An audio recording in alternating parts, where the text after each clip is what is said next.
أكذب الصوت المعدني لبيضة بط تسقط على الأرض انتباه إيدي. عند التقاط البيضة يكتشف إيدي بيضة ذهبية داخل القشرة المكسورة، ثم يتوجه إلى المختبر لتحليل البيضة الذهبية، ولدهشته الكبيرة إنها ذهب نقي بنسبة 100.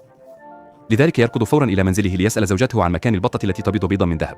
عند سماع هذا الخبر تتخذ الزوجة فورا مظهرا حزينا لأنها قد أرسلت بالفعل تلك البطة إلى المسلخ. يسأل إيدي فورا زوجته عن عنوان المسلخ، ثم يقود عائلته إلى المسلخ. لحسن الحظ لا يزال البطة على قيد الحياة، لذلك يشتري إيدي البطة فورا ب$1000. لكن أمام جميع البط لا يعرفون أيها يبيض بيضا ذهبية.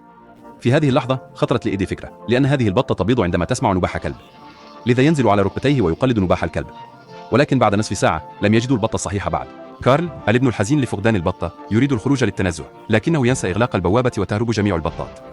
يركض إيدي فورا لإيقافهم، لكن البطات قد دخلت بالفعل إلى النهر. أثناء مطاردتهم ينزلق إيدي ويسقط في الماء. المزارع عند رؤية الفوضى التي أحدثوها يطردهم فورا من الحقل.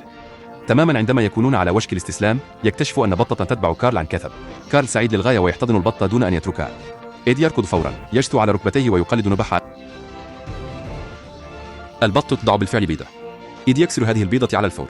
في الداخل توجد بيضة من الذهب الخالص. إنه فيلم ممتاز بعنوان The $1,000,000 Duck.